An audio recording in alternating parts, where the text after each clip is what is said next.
Last topic पढ़ा था thermochemistry में मैंने आपको समझाया था enthalpy of reaction. Enthalpy of reaction क्या है?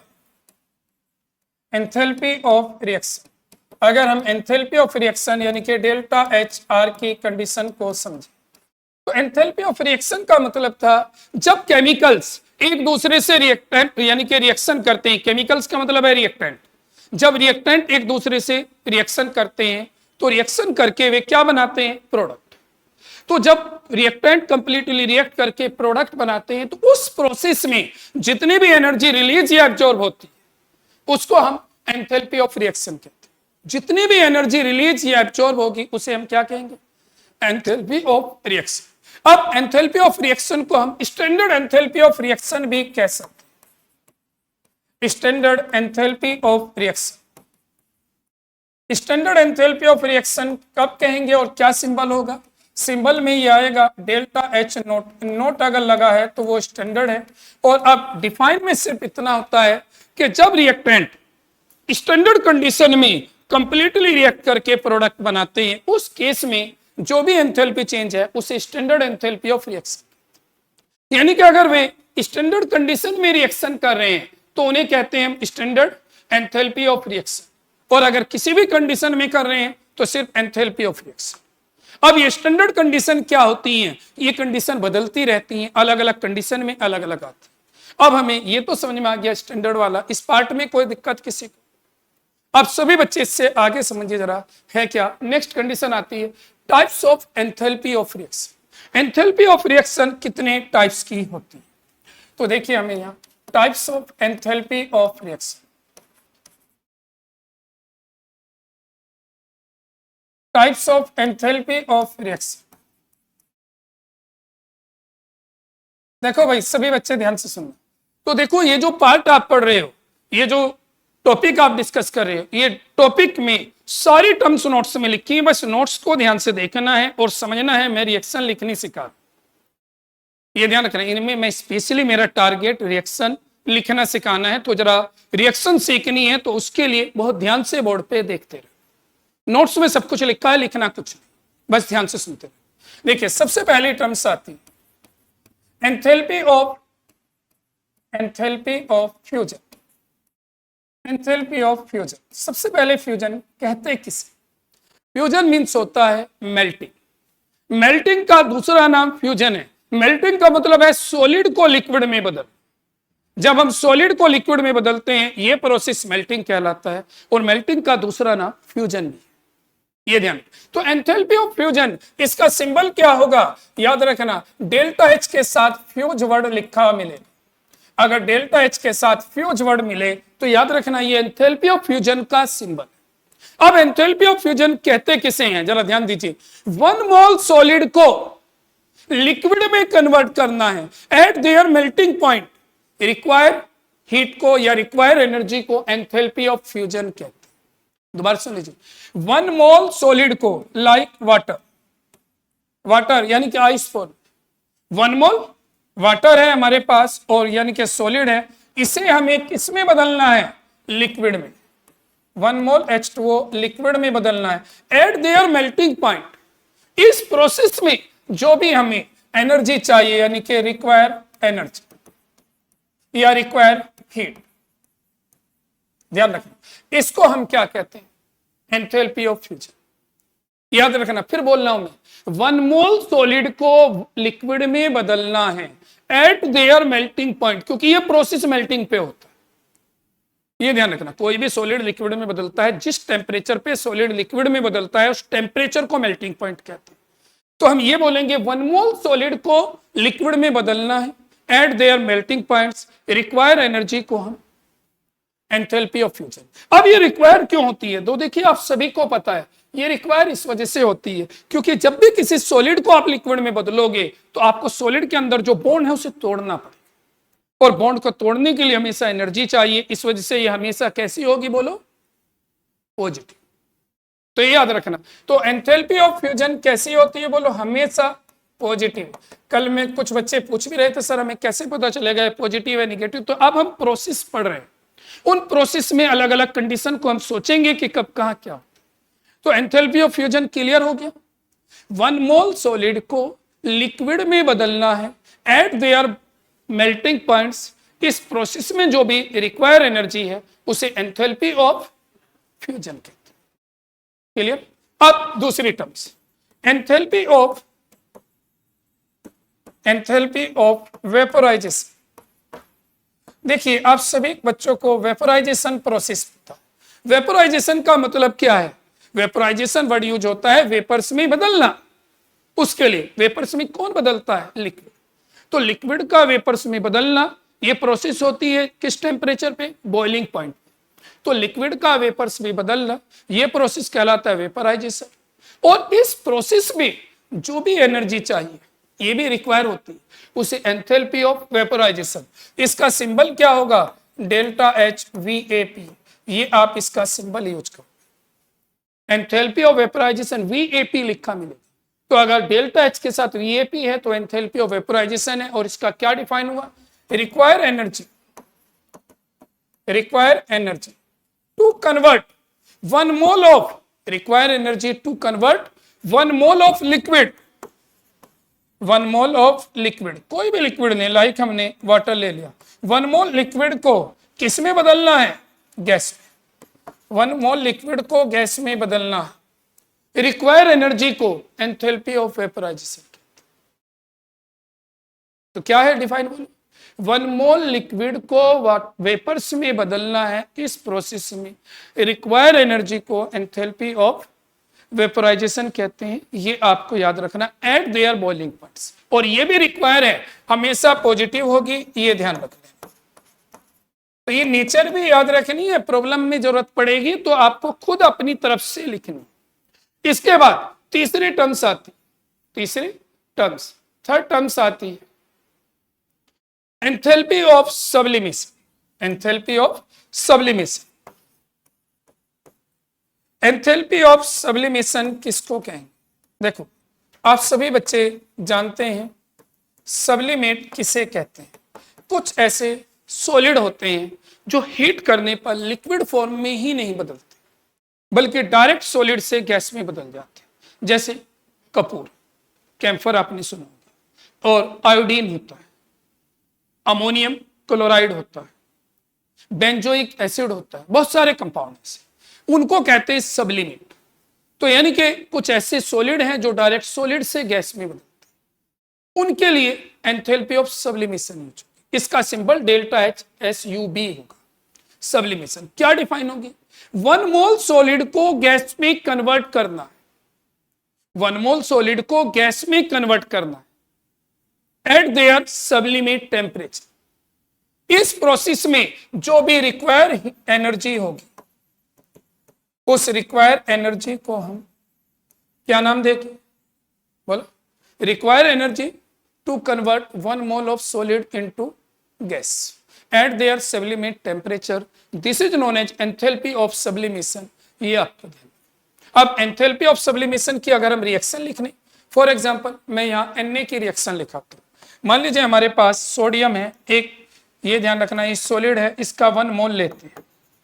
1 मोल Na सॉलिड को हम किस में बदलते हैं? Na गैस में बदलते हैं। इस प्रोसेस में जितनी भी एनर्जी चाहिए उसे आप क्या कहोगे? Enthalpy of sublimation. ये आपको ध्यान रखना, जितनी भी एनर्जी चाहिए एंथैल्पी ऑफ सब्लिमेशन आप इसको कहोगे। ये ध्यान रखना।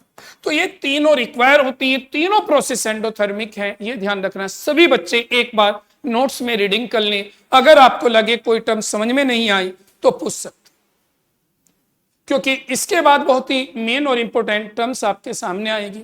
सभी बच्चे पहले इन तीनों टर्म्स को एक बार पढ़ लीजिए, क्योंकि जैसे ही हम फोर्थ टर्म्स में आएंगे वो बहुत यूजफुल है। फोर्थ टर्म्स बहुत ज्यादा मेन है, पहले इन तीनों का मीनिंग समझ में आ गया देखो, और इन्हें समझ के याद करो। 1 मोल तो हमेशा लगाना है। 1 मोल सॉलिड को लिक्विड में बदलना है मेल्टिंग पॉइंट पर, require energy enthalpy of fusion. 1 mole liquid को गैस में बदलना है बॉइलिंग पॉइंट पर, रिक्वायर एनर्जी को enthalpy of vaporisation. 1 mole solid को डायरेक्ट गैस में बदलना है eight there sublimate temperature, enthalpy of sublimation. तो तीनों रिक्वायर है, तीनों एंडोथर्मिक प्रोसेस हैं, ये ध्यान। बोलो समझ में आ गया? और याद रखना इनकी वैल्यू मत याद करना, कभी ये इनके सामने जो वैल्यू लिखी है मैं लिख नहीं रहा, वहां लिखी हुई है, तो वैल्यू याद नहीं करनी, वैल्यू आपको प्रॉब्लम में दी जाएगी। वैल्यू कोई नहीं याद करनी आपको, कहीं भी कोई भी वैल्यू याद रखो, वैल्यू हमेशा आपको दी जाती है। आगे समझे, सुनिए चलो अब नेक्स्ट कंडीशन। अब देखो भाई ये फोर्थ पॉइंट सबसे मेन और इंपॉर्टेंट है, इसी पर और फिफ्थ पॉइंट पर थर्मोकेमिस्ट्री के सारे न्यूमेरिकल बेस हैं, बहुत ध्यान से सुनिए। क्या है, नेक्स्ट सुन लीजिए, fourth point very important point है, इसे बहुत अच्छी तरीके से समझ, इस पर सबसे ज्यादा न्यूमेरिकल बेस है, ये ध्यान रखना। फोर्थ और फिफ्थ पॉइंट यहां आती है enthalpy of formation, enthalpy of formation. Enthalpy of formation हम किसको कहते हैं, इसके लिए हम सिंबल यूज करते हैं डेल्टा एच और साथ में एफ, ये फॉर्मेशन का symbol. Delta H enthalpy change है और एफ फॉर फॉर्मेशन, तो ये एंथैल्पी ऑफ फॉर्मेशन है। अब एंथैल्पी ऑफ फॉर्मेशन का मतलब क्या है, जरा बोर्ड पे देखते रहना, क्योंकि एक दो रिएक्शन में लास्ट में आपसे भी लिखाऊंगा, तो सुनिए जरा। 1 मोल सब्सटेंस को बनाना है एलिमेंटल स्टेट से, इस प्रोसेस में जो भी एनर्जी चेंज होता है, यानी कि वो रिलीज भी हो सकता है, एब्जॉर्ब भी हो सकता है, तो 1 मोल सब्सटेंस को बनाना है, 1 मोल सब्सटेंस, 1 मोल सब्सटेंस को बनाना है या 1 मोल कंपाउंड को बनाना है, मैं ऐसे बोल दूं, सब्सटेंस हटा दूं, कंपाउंड बोल दूं कि 1 मोल कंपाउंड को बनाना, किससे बनाना है, from elemental state, from elemental state, elemental state से 1 मोल कंपाउंड को बनाना है, ये बात याद रखिए सब। फॉर्मेशन का मतलब है बनाना, कहां से बनाना है, 1 mole compound form from elemental state. In this process the enthalpy change is known as enthalpy of formation. और ये रिलीज या एब्जॉर्ब कुछ भी हो सकता है, ये ध्यान रखना, ये रिलीज भी हो सकती है और एब्जॉर्ब भी हो सकती है, यानी कि ये हर कंपाउंड के लिए अलग अलग होती है, रिलीज या एब्जॉर्ब एनर्जी, इसको हम एंथैल्पी ऑफ फॉर्मेशन कहते हैं। तो एंथैल्पी ऑफ फॉर्मेशन की डिफाइन क्या हो रही है, एलिमेंटल स्टेट से। अब सबसे मेन प्रॉब्लम आती है, हमें एलिमेंटल स्टेट पता हो, तो जरा ध्यान से सुन लीजिए कि इसकी एलिमेंटल स्टेट क्या होती है। सभी बच्चे जरा ध्यान रखना, ये आपको पता हो, स्टैंडर्ड एलिमेंटल स्टेट, सुन लो भाई जरा, स्टैंडर्ड एलिमेंटल स्टेट, ये आपको ध्यान रखनी होगी। इसकी क्या स्टैंडर्ड एलिमेंटल स्टेट है, अगर कार्बन की बात करें तो कार्बन की होती है ग्रेफाइट, कौन सी फॉर्म होती है, ग्रेफाइट, फॉर्मूला लिखते हैं सी, और स्टेबल फॉर्म कौन सी है, ग्रेफाइट, फॉर्मूला सी लिखा जाएगा, याद रखो। अगर मैं आपसे कहता हूं ऑक्सीजन, तो ऑक्सीजन की होती है O2, एलिमेंटल है, कंपाउंड नहीं होना चाहिए, O2। मैं आपसे कहता हूं हाइड्रोजन, हाइड्रोजन की होती है H2, यानी कि जिस फॉर्म में वो नेचर में मिलते हैं वो फॉर्म आपको लेनी है और ज्यादा क्वांटिटी में मिलती है, जैसे ऑक्सीजन की O2, हाइड्रोजन की H2 गैस। इसके बाद नाइट्रोजन, नाइट्रोजन की कौन सी होती है, नाइट्रोजन की N2 गैस। सल्फर, सल्फर की कौन सी होती है, सल्फर की S8, ये होती है रोम्बिक, रोम्बिक सल्फर, याद रखना। लेकिन जब हम प्रॉब्लम करेंगे, देखो फॉर्मेशन में तो ये लिखेंगे, जब कंबस्टन होगा सिर्फ ऐसे लिखेंगे। फिर इसके बाद फॉस्फोरस, फॉस्फोरस की कौन सी होती है, फॉस्फोरस की होती है P4, व्हाइट फॉस्फोरस। स्ट्रक्चर भी सिखाई थी भाई आपको इसकी, याद हो, केमिकल बॉन्डिंग में स्ट्रक्चर सिखाई थी व्हाइट फॉस्फोरस की, काइट जैसी स्ट्रक्चर, तो ये आपको पता हो। इसके अलावा अगर कोई मेटल आ जाए, 4 मेटल, मेटल के लिए क्या होती है, सारे मेटल, मरकरी को छोड़ दें सारे मेटल सॉलिड होते हैं, तो उनकी एलिमेंटल स्टेट M होती है। तो अब आपको यह ध्यान रखना है, अगर मैं आपसे एंथैल्पी ऑफ फॉर्मेशन पूछता हूं तो याद रखना है आपको क्या कहना है, आपको बस ये कहना है कि वन मोल कंपाउंड को बनाना है उसकी एलिमेंटल स्टेट से, और एलिमेंटल स्टेट में भी कौन सी, स्टैंडर्ड एलिमेंटल स्टेट से। इस प्रोसेस में जो भी एनर्जी रिलीज या एब्जॉर्ब होगी उसे एंथैल्पी ऑफ फॉर्मेशन के, और ये एलिमेंटल स्टेट मैंने आपको बता दी किसके क्या है, याद रखना स्टैंडर्ड एलिमेंटल स्टेट से आपको वन मोल कंपाउंड को बनाना है, स्टैंडर्ड वर्ड भी लगा सकते, स्टैंडर्ड एलिमेंटल स्टेट से आपको वन मोल। अब जैसे मैं आपको यहां रिएक्शन सिखाता हूं, देखो न्यूमेरिकल वो कर सकता है जिसे रिएक्शन आता, तो रिएक्शन का तरीका सीखो, एलिमेंटल स्टेट आपके सामने है। तो जैसे मैं कहता हूं बताइए enthalpy of formation of methane की रिएक्शन लिखिए, तो मैं मीथेन की यहां रिएक्शन लिख रहा हूं, जरा देखना सभी बच्चे, मैं यहां मीथेन की रिएक्शन के लिए, मीथेन के फॉर्मेशन की मैं रिएक्शन लिख रहा हूं, सभी बच्चे थोड़ा सा इस पे ध्यान दें। हाँ भाई, मैं मीथेन के फॉर्मेशन की, यहां देखो जरा, मुझे मीथेन बनाना है, मीथेन इज ए गैस।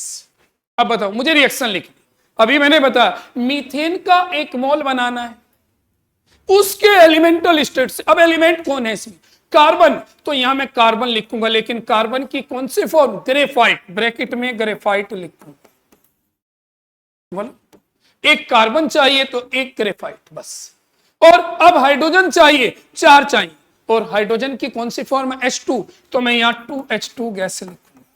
अब ये जो मैंने रिएक्शन लिखी है, इस रिएक्शन को हम कहते हैं कि enthalpy of formation of methane की रिएक्शन है, क्योंकि मीथेन का एक मोल बना एलिमेंट से, और यहां अब इसका जो सिंबल आप लिखोगे इसे एंथैल्पी ऑफ फॉर्मेशन क्या होगी, ये निगेटिव भी हो सकती है, पॉजिटिव, इससे हमें कोई मतलब नहीं, वैल्यू दी जाएगी हमें प्रूफ, बस हमें एंथैल्पी ऑफ फॉर्मेशन समझनी थी। अब मान लीजिए मैं आपके सामने एक दूसरे रिएक्शन लिखता हूं, सुन लीजिए, मैं आपसे कहता हूं कि CO2 हमें लिखनी, CO2 के फॉर्मेशन की रिएक्शन लिखनी। अब बताओ भाई जरा, CO2 के फॉर्मेशन की रिएक्शन लिखनी है तो इसे एलिमेंटल स्टेट से बनाएंगे, और इसमें एलिमेंट कौन कौन से हैं, एक तो है कार्बन, एक तो है कार्बन, कार्बन की कौन सी फॉर्म लेंगे, ग्रेफाइट, और दूसरा कौन सा है, ऑक्सीजन, ऑक्सीजन की कौन सी फॉर्म लेंगे, O2, और इन दोनों से हम बनाएंगे, this is called enthalpy of formation of CO2। ये reaction enthalpy of formation of CO2 है, ये याद रखना। आप याद रखिए, मैं एक और रिएक्शन लिखता हूं आपके सामने, और मैं आपसे पूछूं क्या ये enthalpy of formation of CO2 है, तो आपको बहुत ध्यान से देखना है क्या वो एलिमेंट से बनी है या कंपाउंड से, ये चेक करना है। मैं आपके सामने एक रिएक्शन लिखता हूं, मैं क्या करता हूं, मैं CO2 गैस बनाता हूं, किससे, कार्बन मोनोऑक्साइड से। बताइए क्या ये एंथैल्पी ऑफ फॉर्मेशन है, ये प्रॉब्लम है आपकी ऑब्जेक्टिव की, क्या ये एंथैल्पी ऑफ फॉर्मेशन है, यस या नो, बस ये जो लास्ट वाली रिएक्शन है, क्या ये enthalpy of formation of CO2 है या नहीं, बस ये पूछना। नहीं है, क्यों नहीं है, नहीं, इसमें हमने कंपाउंड ले लिया, हमें एलिमेंट लेना था।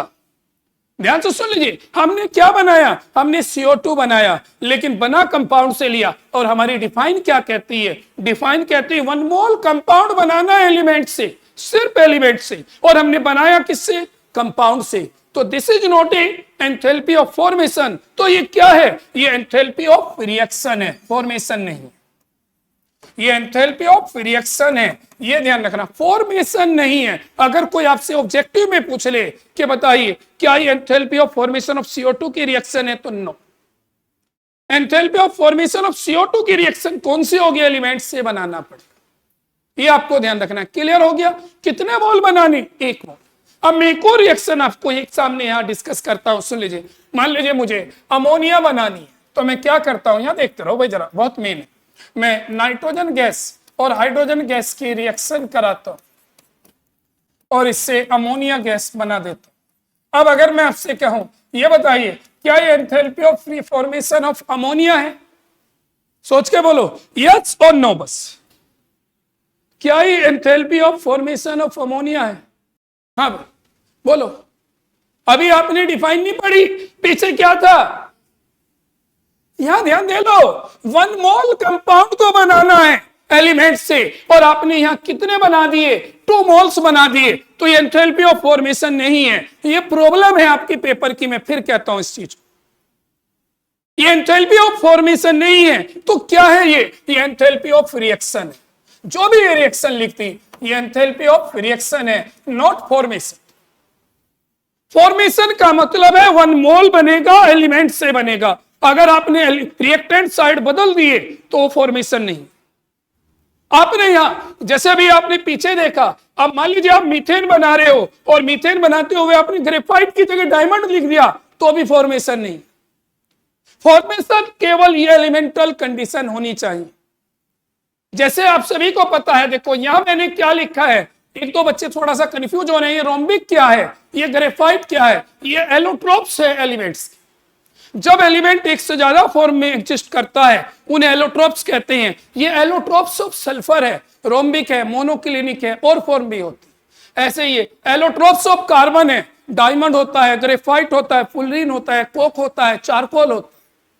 लेकिन एंथैल्पी ऑफ फॉर्मेशन कब होगी, जब आप स्टैंडर्ड एलिमेंटल स्टेट से बनोगे।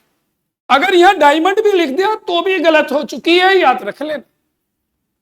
यानी कि अगर मैं आपसे ये कहने लगूं, यहां ध्यान दो जरा, मैं आपसे ये कहने लगूं क्या ये एंथैल्पी ऑफ फॉर्मेशन है, नहीं, ये एंथैल्पी ऑफ रिएक्शन है। फॉर्मेशन कब होती, फॉर्मेशन होती अगर हम NH3 का 1 मोल बनाते तो हमें हाफ N2 लेना पड़ता, 3/2 H2 लेना पड़ता, और अब जाकर डेल्टा H0, ये अब फॉर्मेशन बन जाए। बोलो समझ में आया है नहीं? अब ये फॉर्मेशन 1 मोल बना, एलिमेंटल से बना, क्लियर हुआ? स्टैंडर्ड कंडीशन में बोलो कोई प्रॉब्लम। अब जैसे मैं भी आपसे कह रहा था, मैं CO2 बनाता हूं किससे, डायमंड से। हमने डायमंड को जलाया, डायमंड को जलाया किसके साथ, ऑक्सीजन के साथ। अब कोई आपसे पूछे बताइए क्या ये एंथैल्पी ऑफ फॉर्मेशन है, नहीं है, ये एंथैल्पी ऑफ फॉर्मेशन नहीं है। क्लियर सुन लीजिए, आप कहोगे यहां एक मोल बनाया, लेकिन स्टैंडर्ड एलिमेंटल स्टेट नहीं ली। स्टैंडर्ड एलिमेंटल स्टेट थी, यहां ग्रेफाइट होता और यहां O2 होता। तो क्लियर हो गया, एंथैल्पी ऑफ फॉर्मेशन का मतलब समझ में आ गया।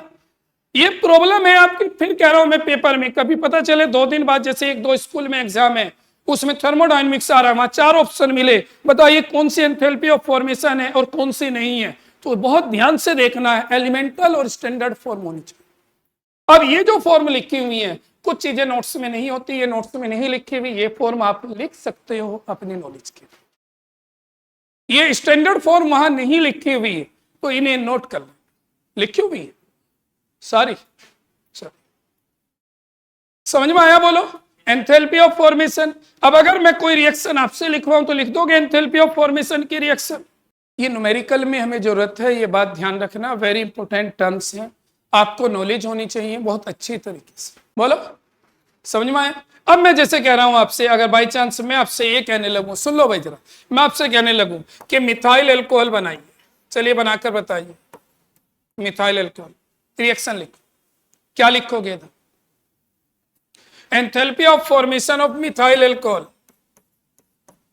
रिएक्शन लिखो, इधर लिखो, बैठे क्यों।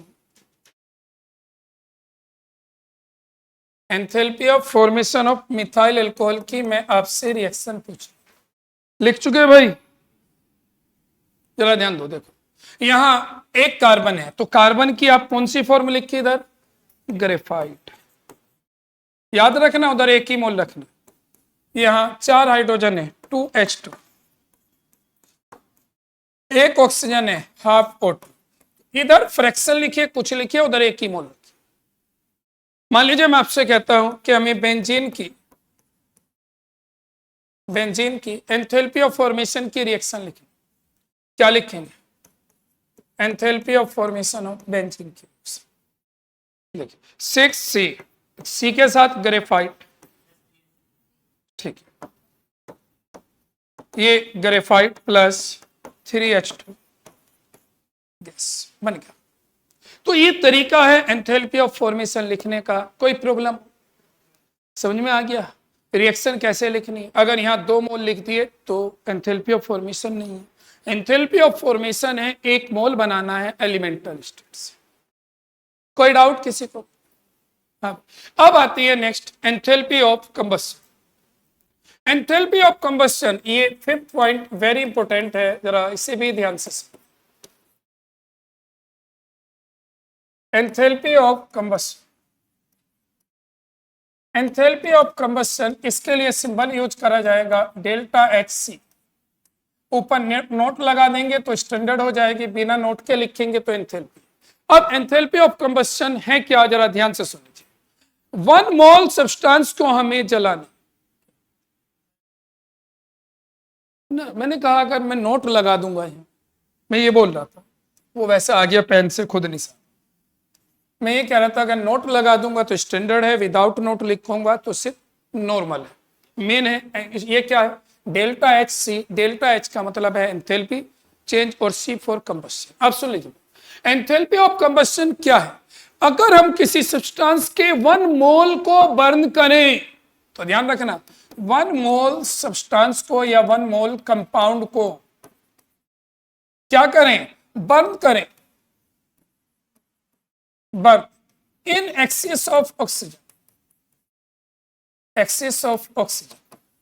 इस प्रोसेस में जो भी रिलीज एनर्जी होगी, देखो यहां वर्ड यूज हुआ रिलीज, उस रिलीज एनर्जी को हम एंथैल्पी ऑफ कंबस्शन कहेंगे। और ये हमेशा कैसी होगी बोलो, डेल्टा एच सी हमेशा निगेटिव होगी, हमेशा एक्सोथर्मिक।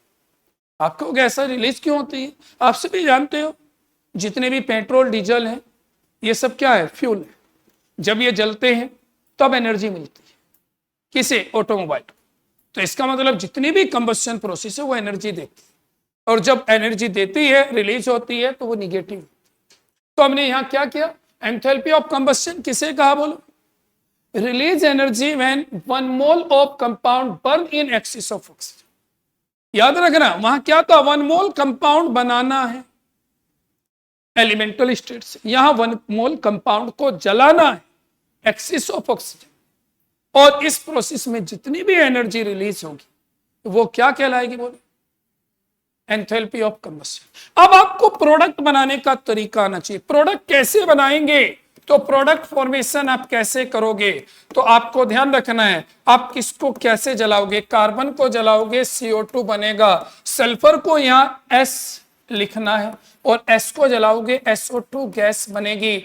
अगर आप हाइड्रोजन को जलाओगे H2O लिक्विड बनेगा, ये ध्यान रखना। अगर आप नाइट्रोजन को जलाओगे NO2 गैस बनेगी, ये आपको ध्यान रखना है। अगर किसी मेटल को जलाओगे, फॉस्फोरस को जलाओगे, तो P4O10 बनेगा, तो P4 को जलाएंगे और ये गैस होती है। इसके बाद लास्ट कंडीशन, अगर आप किसी मेटल को जलाओगे तो मेटल ऑक्साइड बनेगा अकॉर्डिंग टू वैलेंसी, तो ये सॉलिड होता है। तो इसका मतलब जब भी आप किसी कंपाउंड को जलाओगे उस कंपाउंड में ये एलिमेंट होंगे।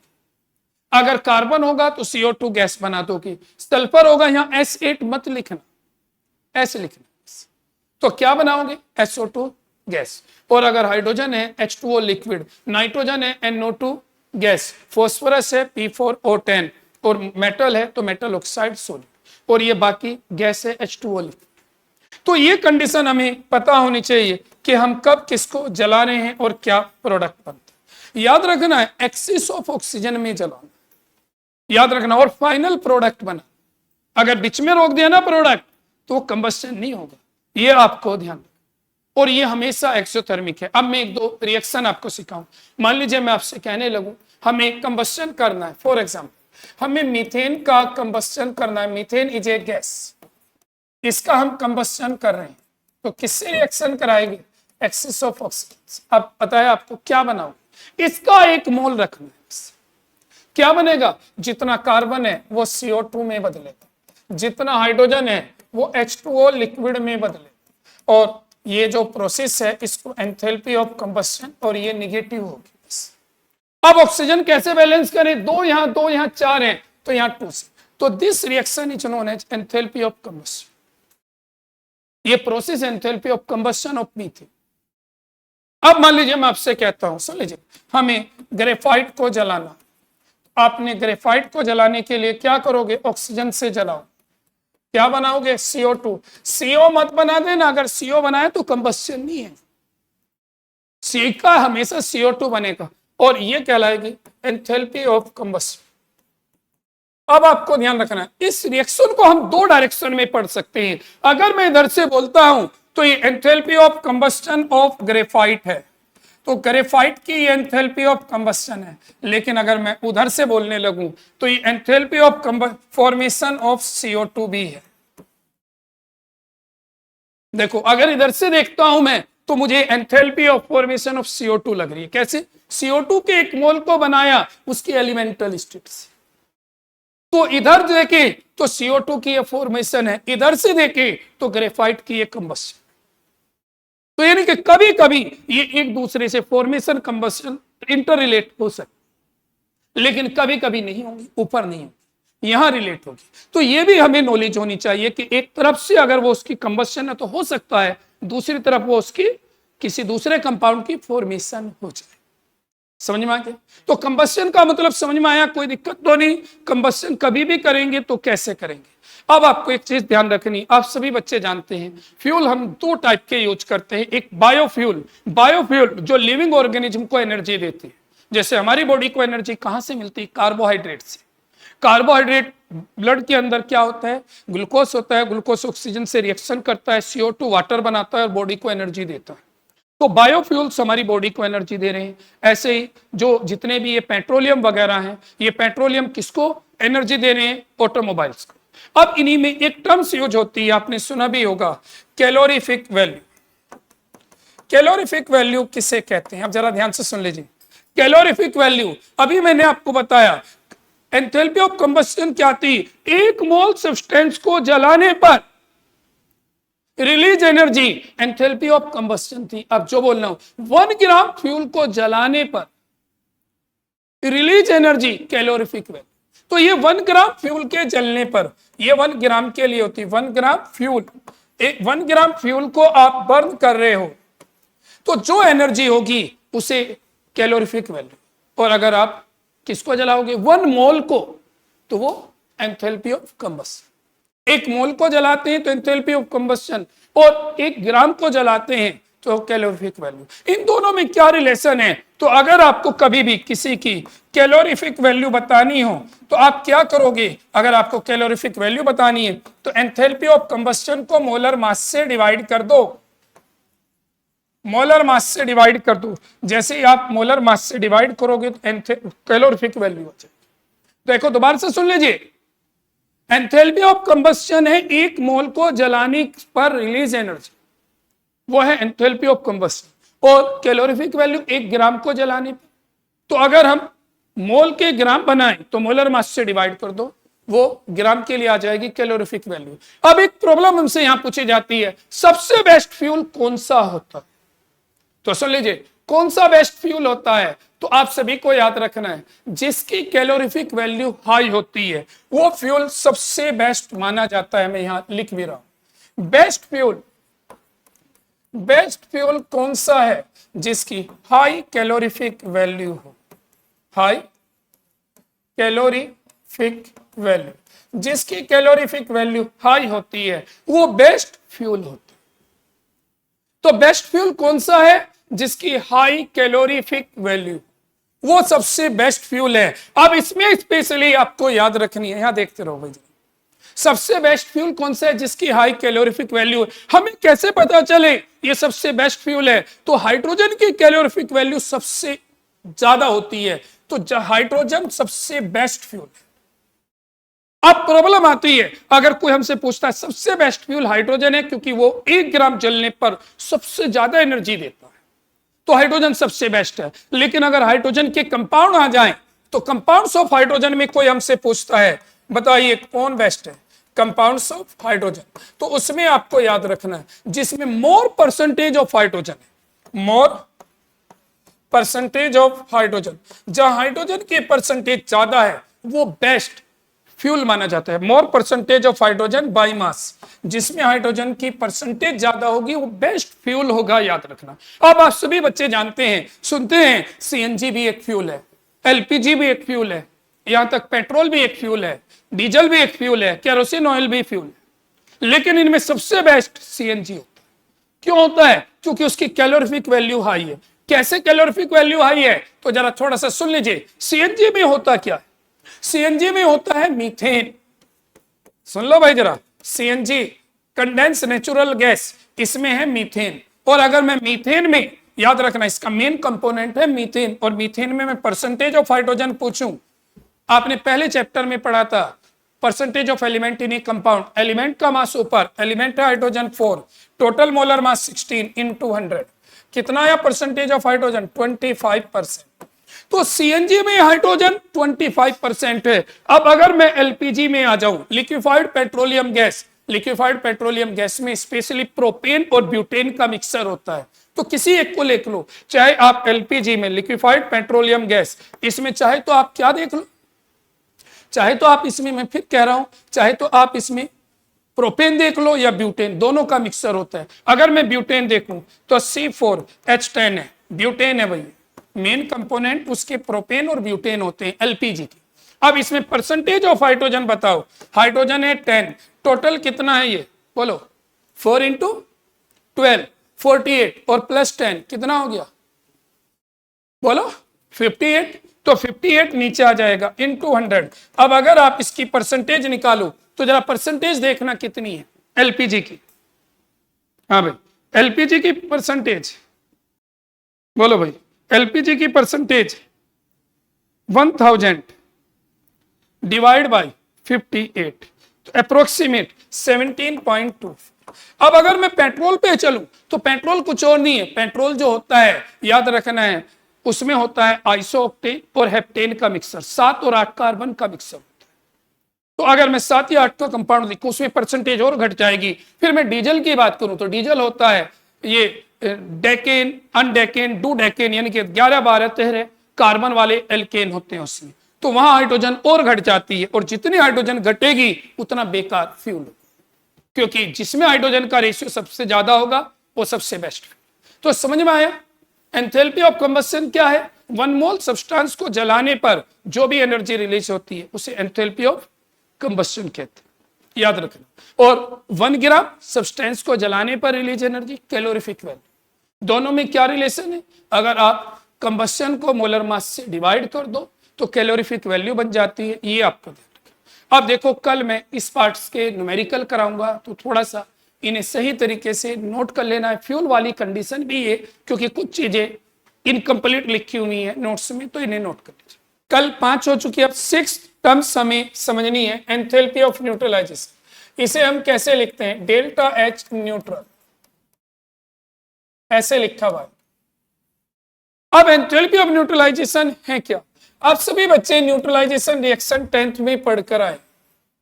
न्यूट्रलाइजेशन रिएक्शन क्या है? सुनते रहो जरा ध्यान से, सुनते रहिए बस। मैं जो एंथैल्पी ऑफ न्यूट्रलाइजेशन क्या है, तो इसके लिए हमें पहले न्यूट्रलाइजेशन समझना है। न्यूट्रलाइजेशन आप 10th में पढ़ के आए थे, वो क्या था वही मैं डिस्कस कर रहा हूं, सुन लीजिए। जब एसिड और बेस एक दूसरे से कंप्लीटली रिएक्ट करते हैं तो इस प्रोसेस में सॉल्ट और वाटर बनता है,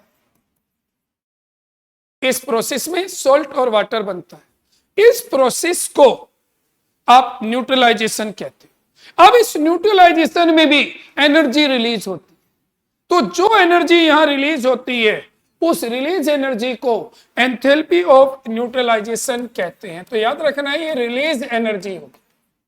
अब क्योंकि ये रिलीज एनर्जी है तो कैसी होगी? एक्सोथर्मिक। ये रिलीज एनर्जी है, स्पेशली सुन लीजिए कैसी होगी? एक्सोथर्मिक। लेकिन डिफाइन हम कैसे करेंगे? अब सभी बच्चे उसे ध्यान से सुनिए। इसका डिफाइन हम कैसे करते हैं वो मैं बोल रहा हूं, यहां ध्यान दो जरा बोर्ड पे। जब हम एसिड के 1 ग्राम इक्विवेलेंट को बेस के 1 ग्राम इक्विवेलेंट से कंप्लीटली रिएक्ट करते हैं, इस प्रोसेस में ध्यान से सुन लीजिए, जब हम 1 ग्राम इक्विवेलेंट ऑफ एसिड को 1 ग्राम इक्विवेलेंट ऑफ बेस से कंप्लीटली रिएक्ट करते हैं, इस प्रोसेस में जो एनर्जी लॉस होती है उसे एंथैल्पी ऑफ न्यूट्रलाइजेशन कहते हैं। ध्यान से सुन लीजिए, 1 gram equivalent of acid 1 gram equivalent of base से रिएक्शन करता है, इसका 1 ग्राम इक्विवेलेंट लेना है। आप सभी को याद हो पहले चैप्टर में मैंने एक एक्स्ट्रा टॉपिक डिस्कस किया था, इक्विवेलेंट वेट एक्स्ट्रा पढ़ाया था, तो उसमें कंडीशन बताई थी जब एक केमिकल दूसरे केमिकल से रिएक्शन करता है तो उसमें क्या इक्वल होते हैं, तो उसमें इक्वल होते हैं ग्राम इक्विवेलेंट। तो जब एक एसिड का 1 ग्राम इक्विवेलेंट बेस के 1 ग्राम इक्विवेलेंट से कंप्लीटली रिएक्ट करता है तो जो एनर्जी रिलीज होगी उसे एंथैल्पी ऑफ न्यूट्रलाइजेशन कहेंगे। इसे अब और आसान करके हम रिएक्शन से समझते हैं। फॉर एग्जांपल हमने HCl लिया, इसकी रिएक्शन NaOH से कराई, क्या बना NaCl प्लस वाटर। अब इस प्रोसेस में अगर देखें तो एसिड का हमने एक एचायन लिया, एसिड में एक एचायन, बेस में एक OH है, ये दोनों मिलते हैं और इन दोनों के मिलने से वाटर बनता है। तो इस प्रोसेस में ये दोनों आयंस जुड़ते हैं और जुड़ने से बॉन्ड बनता है और उस बॉन्ड में एनर्जी रिलीज होती है, क्योंकि देखो H और OH जुड़ते हैं, वाटर बनता है, बॉन्ड फॉर्मेशन होती है और उस बॉन्ड फॉर्मेशन में एनर्जी रिलीज है और इस रिलीज एनर्जी को ही हम एंथैल्पी ऑफ न्यूट्रलाइजेशन कहते हैं। अब आपको रहो जरा, बाद में पूछना जो आपका मन करे। इस प्रोसेस में जो एनर्जी रिलीज होती है इसे एंथैल्पी ऑफ न्यूट्रलाइजेशन कहते हैं। अब प्रॉब्लम ये आती है जब स्ट्रॉन्ग एसिड स्ट्रॉन्ग बेस के साथ कंप्लीटली रिएक्ट करता है और 1 ग्राम इक्विवेलेंट, ये 1 ग्राम इक्विवेलेंट का मतलब ये होता है इसमें जो रिएक्शन होती है NaCl में कोई फर्क नहीं होता, यहाँ Cl निगेटिव है, H positive, Na positive, OH negative, Na और Cl में कोई फर्क नहीं, यहाँ भी Na और Cl ऐसे ही है जैसे आयनिक फॉर्म में यहाँ थे। सुन लो जरा, NaCl जैसे आयनिक फॉर्म में यहाँ थे ऐसे यहाँ है। तो ये एनर्जी कहां से आई, एनर्जी एक्चुअली H आयन और OH आयन मिलके जो वाटर बनता है इस वाटर के बनने में रिलीज होती है, क्योंकि वाटर में कैसा बॉन्ड बनना है, कोवेलेंट बॉन्ड। ये क्या थे बोलो, यहाँ आयनिक और आयन से कोवेलेंट बॉन्ड बना और उस बॉन्ड में एनर्जी रिलीज हुई, उस रिलीज एनर्जी को हमने एंथैल्पी ऑफ न्यूट्रलाइजेशन का। और याद रखना है 1 ग्राम इक्विवेलेंट का मतलब है जब एक H आयन एक OH से कंबाइन होता है उस केस में जो एनर्जी रिलीज होती है उसको हम एंथैल्पी ऑफ न्यूट्रलाइजेशन कहते हैं। कुछ एसिड ऐसे होते हैं जो 2 H आयन देते हैं, कुछ एसिड ऐसे होते हैं जो 3 H आयन देते हैं, तो उनके लिए आप डायरेक्ट 2 H आयन के लिए जो है एंथैल्पी ऑफ न्यूट्रलाइजेशन नहीं कहेंगे। एंथैल्पी ऑफ न्यूट्रलाइजेशन सिर्फ सिंगल H आयन के लिए यूज होती है। तो जब एक सिंगल H आयन एक सिंगल OH के साथ जुड़ता है और वाटर बनता है, इस प्रोसेस में रिलीज एनर्जी को एंथैल्पी ऑफ न्यूट्रलाइजेशन कहते हैं। अब मैं एक वैल्यू बताना चाहता हूं जो फिक्स रहती है, वो वैल्यू ये है जब भी कभी स्ट्रॉन्ग एसिड स्ट्रॉन्ग बेस से कंबाइन होगा और हमेशा एंथैल्पी ऑफ न्यूट्रलाइजेशन की वैल्यू फिक्स होगी और वो वैल्यू होती है -57.1 किलो जूल, कभी चेंज नहीं होगी। चाहे स्ट्रॉन्ग एसिड आप कोई भी लो, आप स्ट्रॉन्ग बेस कोई भी लो, जब स्ट्रॉन्ग एसिड स्ट्रॉन्ग बेस से कंबाइन होगा हमेशा इतनी ही एनर्जी रिलीज होगी और उस रिलीज एनर्जी को हम एंथैल्पी ऑफ न्यूट्रलाइजेशन कहें। ये चीज याद रखनी है। अब इसमें एक चीज पे आपको ध्यान रखना है, कभी कभी हम क्या करते हैं जब ये रिएक्शन करते हैं यानी कि एसिड और बेस के से रिएक्शन करा के सॉल्ट और वाटर बनाते हैं, तो इस प्रोसेस में कभी कभी हम वीक एसिड या वीक बेस ले लेते हैं। सुन लो जरा, अगर हमने यहां वीक एसिड ले लिया लाइक एसिटिक एसिड और स्ट्रॉन्ग बेस ले लिया NaOH, अब इन दोनों ने रिएक्शन करी, एक वीक एसिड लिया एक स्ट्रॉन्ग बेस लिया, इन दोनों ने रिएक्शन करी और रिएक्शन से एक तो सॉल्ट बना और साथ में वाटर बना। अब यहां हमने एनर्जी की स्टडी करी तो यहां एंथैल्पी ऑफ न्यूट्रलाइजेशन क्या आती है, जब यहां एंथैल्पी ऑफ न्यूट्रलाइजेशन की स्टडी करते हैं तो इसमें एंथैल्पी ऑफ न्यूट्रलाइजेशन कितनी आई, मान लीजिए एंथैल्पी ऑफ न्यूट्रलाइजेशन जो होती है यहाँ -40.1 किलो जूल आई। अब प्रॉब्लम आती है कि हमने तो अभी समझा था जब स्ट्रॉन्ग एसिड स्ट्रॉन्ग बेस से रिएक्शन करेगा, चाहे स्ट्रॉन्ग एसिड कोई भी हो या स्ट्रॉन्ग बेस कोई भी हो, हमेशा इतनी एनर्जी रिलीज होगी, लेकिन एनर्जी अब कम होगी। तो ये कम क्यों हुई, तो याद रखना है आपको, ये एनर्जी जो कम होती है आनी इतनी चाहिए थी, आज इतनी रही है, तो बाकी गैप कहां गया, वो गैप जाता है इस वीक एसिड को तोड़ने में। तो वो कहलाती है, जो भी इन दोनों का डिफरेंस होगा, डिफरेंस इन एनर्जी, वो डिफरेंस इन एनर्जी किसके इक्वल होगा? वो डिफरेंस इन एनर्जी, एनर्जी का जो डिफरेंस है ये किसके इक्वल होगा? ये dissociation energy of weak acid होगा या वीक बेस। ये dissociation energy of weak acid या वीक बेस, जो भी आपने वीक लिया है उसकी डिसोसिएशन एनर्जी है। और याद रखना है ये डिफरेंस हमेशा पॉजिटिव आना चाहिए, क्योंकि डिसोसिएशन एनर्जी का मतलब है तोड़ने के लिए एनर्जी, वो हमेशा पॉजिटिव होती है।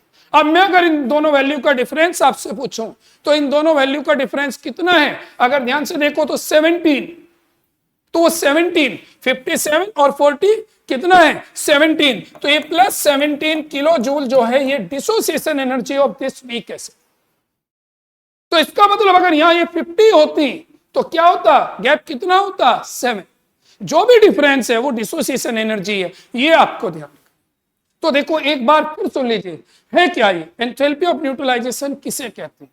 जब 1 gram equivalent of acid, 1 gram equivalent का मतलब है 1 HIN ऑफ एसिड, कुछ HIN कुछ एसिड 2 HIN भी देंगे लेकिन 1 HIN के लिए निकालेंगे। तो जब 1 gram equivalent of acid 1 gram equivalent of base से कंप्लीट रिएक्ट करेगा, इस प्रोसेस में जो भी एनर्जी चेंज होगा उसे एंथैल्पी ऑफ न्यूट्रलाइजेशन, और ये हमेशा रिलीज होगी तो निगेटिव। और याद रखना है स्ट्रॉन्ग एसिड जब स्ट्रॉन्ग बेस से रिएक्शन करता है तो स्ट्रॉन्ग एसिड का HIN स्ट्रॉन्ग बेस का OH कंबाइन होकर वाटर बनाते हैं, और कितनी एनर्जी रिलीज होती है हमेशा। अब अगर हम वीक एसिड या वीक बेस लेंगे तो एनर्जी का मैग्नीट्यूड इससे कम हो जाएगा। कब हो जाएगा? वो कमी क्यों हुई? वो एनर्जी कहां गई जो कम हुई? वो उसके एसिड को ब्रेक करने में चली जाती। तो ये थ्योरेटिकल कंडीशन आपको पता होनी चाहिए। अब बताओ आप क्या पूछ रहे थे? नहीं, एसिडिक हाइड्रोजन ये ऑक्सीजन वाला होता है, ये एसिडिक नहीं, जो कार्बन से जुड़ता है वो एसिडिक नहीं होता। अगर ये एसिडिक होता तो फिर मीथेन भी एसिड होता, मीथेन भी एसिड होता, मीथेन एसिड नहीं। एसिड वो होता है जो मोर इलेक्ट्रोनेगेटिव के साथ हाइड्रोजन जुड़ता है, वो स्पेशली ऑक्सीजन है, नाइट्रोजन है, या हम ऐसे बोल सकते हैं हैलोजन, उनके साथ जो जुड़ता है वो एसिडिक है। और बोलो अब जो पूछना चाहते हो बता दो। 1 ग्राम इक्विवेलेंट बोला तो है 1 HIN जब 1 OH से जुड़ेगा तब उस केस में ग्राम इक्विवेलेंट, तो वरना फिर मैं नॉर्मलिटी पे जाना पड़ेगा। अगर मास को इक्विवेलेंट वेट से डिवाइड कर दें उसे ग्राम इक्विवेलेंट कहते हैं। लेकिन यहाँ इस कॉन्सेप्ट का मतलब क्या है? यहाँ सुन लो जरा, यहाँ इस कॉन्सेप्ट में ये है कि जब 1 HIN 1 OH से कंबाइन होगा, यानी कि एसिड का 1 HIN बेस का 1 OH जुड़े, इस प्रोसेस में जो रिलीज एनर्जी है वो एंथैल्पी ऑफ न्यूट्रलाइजेशन। अगर आपने यहाँ 2 HIN 2 OH लिए तो वो क्या होगी? वो एंथैल्पी ऑफ न्यूट्रलाइजेशन नहीं, वो डबल हो जाएगी, उसका आधा करना पड़ेगा एंथैल्पी ऑफ न्यूट्रलाइजेशन। और बोलो कोई, आपके सामने वैल्यू तो लिखी है। ये दोनों स्ट्रॉन्ग एसिड है, स्ट्रॉन्ग बेस है, तो इनमें तो इतनी रिलीज हो रही है -57.1। अगर हमने वीक एसिड ले लिया तो वो कम होगी। देखो अगर कोई चीज रिलीज है तो रिलीज कब ज्यादा माना जाएगा? जब मैग्नीट्यूड ज्यादा है। तो रिलीज तो नेचर है इसकी, निगेटिव तो मैथमेटिकल बन जाओ। नेचर निगेटिव है तो अब हाई किसे मानोगे? जहां ज्यादा निगेटिव है। निगेटिव तो नेचर है उसकी, मैग्नीट्यूड मैथमेटिकल नहीं जाना, मैथमेटिकल मिस्टेक हो जाएगी वरना फिर निगेटिव ज्यादा रिलीज, बस सिर्फ ये निगेटिव तो नेचर आनी, सारों में निगेटिव आएगा, लेकिन ज्यादा रिलीज किसे बोलेंगे? जहां मैग्नीट्यूड ज्यादा। NaCl नहीं करता। मैं ये समझाना चाह रहा था, कुछ बच्चों को ये लगता है सोल्ट बना, सोल्ट से नहीं एनर्जी निकली, एनर्जी निकली H और OH के मिलने से वाटर बना, वाटर में कोवेलेंट बॉन्ड बना, उसने एनर्जी लॉस कर।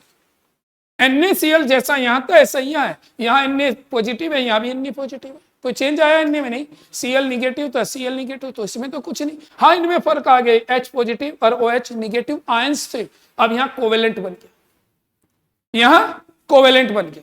तो यहां वाटर के फॉर्मेशन से एनर्जी निकलती, जबकि हम क्या मानते हैं कि न्यूट्रलाइजेशन क्या है? एसिड बेस ने रिएक्शन करके सोल्ट बनाया, तो हम फोकस सोल्ट पे करते हैं, लेकिन रिएक्शन का मेन रोल वहां वाटर का है। अगर एनर्जी निकली वाटर से, एसिडिक मीडियम बनेगा या बेसिक मीडियम सोल्ट के हाइड्रोलाइसिस से, वो सब वाटर पे वाटर का रोल है सारा, और कुछ नहीं। जब आप इक्विलिब्रियम पढ़ोगे ना, तो वहां लास्ट में एक टॉपिक आएगा, जब इक्विलिब्रियम पढ़ते पढ़ते आप बोर हो जाओगे, थक जाओगे, फिर एक टॉपिक आएगा लास्ट में, सॉल्ट हाइड्रोलाइसिस, सोल्ट की वाटर से रिएक्शन। तो वहां हम इस चीज को पूरी डिटेल में डिस्कस करें। और कोई डाउट? पढ़े नेक्स्ट टॉपिक को। तो समझ में आया एंथैल्पी ऑफ न्यूट्रलाइजेशन क्या है? बस सीधा सा मानो, जब डिफाइन, देखो लिखने के लिए तो यही है कि जब 1 gram equivalent of acid completely react करे 1 ग्राम इक्विवेलेंट ऑफ बेस, लेकिन समझने के लिए है जब एक एचआयन एक OH से कंबाइन, ऐसे ये ध्यान रखना, उसमें रिलीज एनर्जी। नेक्स्ट आती है इसके बाद 7 एंथैल्पी ऑफ न्यूट्रलाइजेशन। सुन लो बच्चे, एंथैल्पी ऑफ न्यूट्रलाइजेशन के बाद आती है enthalpy of solution. Enthalpy of solution को डेल्टा H सॉल्यूशन से हम रिप्रेजेंट करते हैं। एंथैल्पी ऑफ सॉल्यूशन है क्या? सभी बच्चे ध्यान देते रहो। एंथैल्पी ऑफ सॉल्यूशन किसे कहते हैं? सॉल्यूशन आप उम्मीद है 6-7 से शुरू कर दिया था। सॉल्यूशन एक होमोजीनियस मिक्सचर कैसे बना था? किसी सोल्यूट को सॉल्वेंट में मिला दीजिए, सोल्यूट और सॉल्वेंट को मिला दीजिए, सॉल्यूशन बन गया। यही तो पढ़ा है आपने, बोलो। अब यह एंथैल्पी ऑफ सॉल्यूशन क्या है जो मैं बोल रहा हूं? अगर हम 1 मोल सोल्यूट को, अब देखो सोल्यूट का मोल्स फिक्स कर दिया, 1 मोल सोल्यूट को अगर हम डिजोल्व करें, 1 मोल सोल्यूट को अगर हम डिजोल्व करें, कहां डिजोल्व करें?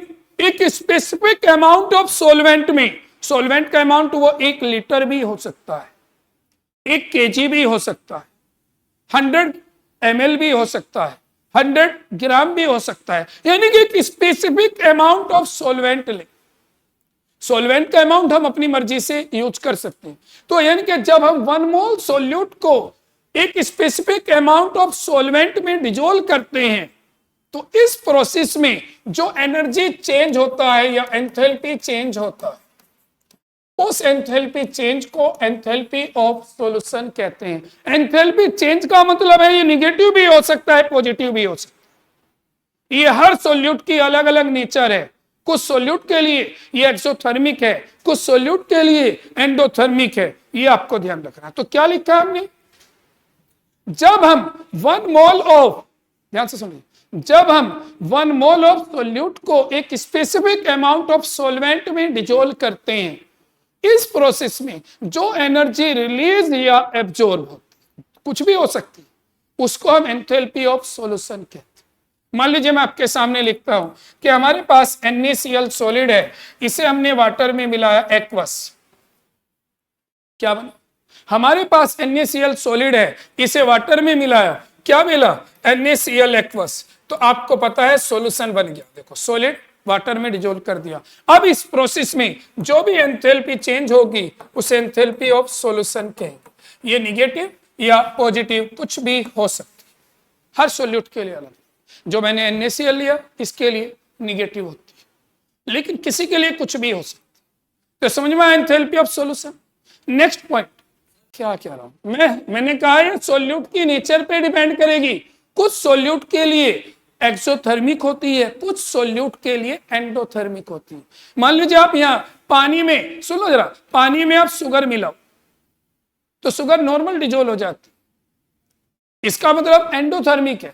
जितना गर्म करोगे उतनी ज्यादा शुगर, चीनी घुलेगी, तो वहां एंडोथर्मिक है। आप पानी में चूना मिला दो, आग लगने लगती है, बॉयल होने लगता है, तो इसका मतलब उसके लिए एक्सोथर्मिक है। तो इसका मतलब डिपेंड किस पे करी, सॉल्यूट क्या लिया आपने, वरना सॉल्वेंट तो दोनों जगह पानी था। आप चीनी मिला रहे हो वो भी घुल रही है, आप दूसरी कंडीशन बताई उसमें कि आप लाइम मिला रहे हो वो भी डिजोल्व हो रहा है, लाइम मिला रहे हो वो भी डिजोल्व हो रहा है, और आप शुगर मिला रहे हो वो भी डिजोल्व हो रहा है, लेकिन सॉल्वेंट सेम है। तो सॉल्यूट ही तो डिसाइड कर रहा है कि क्या होगी। तो ये निगेटिव पॉजिटिव कुछ भी हो सकती है, ध्यान। नेक्स्ट कंडीशन, नेक्स्ट आती है, हाँ भाई, enthalpy of atomization. Enthalpy of atomization, soon low, enthalpy of atomization, इसे डेल्टा एच ए से रिप्रेजेंट करते हैं। किसे कहते हैं एंथैल्पी ऑफ एटोमाइजेशन? जरा सभी बच्चे ध्यान से सुनना। एटम को बनाना है, 1 मोल सब्सटेंस को एटम में बदलना है, ध्यान देना जरा। 1 मोल सब्सटेंस किसी भी फॉर्म में हो सकता है, वो खुद गैस हो सकती है, वो लिक्विड हो सकता है, वो सॉलिड हो सकता है, वो कोई मॉलिक्यूल हो सकता है, वो कोई एलिमेंट हो सकता है, किसी भी कंडीशन में 1 मोल सब्सटेंस को आपको एटम में बदलना है, और एटम होते हैं गैस। 1 मोल सब्सटेंस को एटम में बदलना है और एटम होते हैं गैस, यानी कि 1 मोल सब्सटेंस को गैस से एटम में बदलना है। इस प्रोसेस में रिक्वायर एनर्जी को एंथैल्पी ऑफ एटोमाइजेशन, यहां वर्ड यूज होगा रिक्वायर। रिक्वायर का मतलब क्या है बोलो? रिक्वायर का मतलब है कि एंडोथर्मिक होगी हमेशा। मैं आपसे ये कहने लगूं इस पेन के एटम बनाओ, तो आपको पता है इसके अंदर जितने भी मॉलिक्यूल है उनके बीच की बॉन्ड को तोड़ना पड़ेगा, और बॉन्ड को तोड़ने के लिए एनर्जी चाहिए, और बॉन्ड को तोड़ने के लिए एनर्जी चाहिए, तो इसका मतलब एंडोथर्मिक प्रोसेस होगी ये। तो एंथैल्पी ऑफ एटोमाइजेशन एंडोथर्मिक है। अब सबसे मेन आती है, इस रिएक्शन को हर बच्चे को आना चाहिए, यानी कि जैसे मैंने कल 2 इंपॉर्टेंट टॉपिक बताई थी, 2 इंपॉर्टेंट टर्म्स बताई थी, कौन कौन सी? कंबस्शन और फॉर्मेशन। उसी तरीके से एटोमाइजेशन भी इंपॉर्टेंट है। किसी की भी एटोमाइजेशन आपको करनी पड़ सकती है। मैं आपसे कहता हूं सोडियम के एटोमाइजेशन की रिएक्शन, तो सोडियम सॉलिड है, सोडियम गैस बना दो, इसको हम क्या कहेंगे? Enthalpy of atomization of sodium. बोलो समझ में आया? Enthalpy of atomization of sodium क्या है? सोडियम सॉलिड को सोडियम गैस में बदल दो, ये कहलाएगा enthalpy of atomization of sodium. ये ध्यान देना। मैं आपसे कहता हूं ये क्लोरीन गैस है, क्लोरीन गैस है, इसको, इसके 1 मोल को क्लोरीन एटम में बदल दो, तो ये प्रोसेस क्या कहलाएगा? Enthalpy of atomization. 1 mole substance को गैसेस एटम में बदलना है। मान लीजिए हमारे पास मीथेन है, मीथेन गैस है, इसको हम किस में बदल दें? गैसेस एटम में, इसे अलग कर दें, सारे एटम अलग कर दें। इस प्रोसेस में जो भी एनर्जी चाहिए उसे एंथैल्पी ऑफ एटोमाइजेशन, सारी पॉजिटिव होती। अब मैं आपको एक चीज और बताना चाहता हूं, देखो जब हम ऑब्जेक्टिव प्रॉब्लम करते हैं तो हमें स्पेशली याद रखना है कि इस प्रोसेस का, ऊपर वाले प्रोसेस का नाम हमने कल पढ़ा था।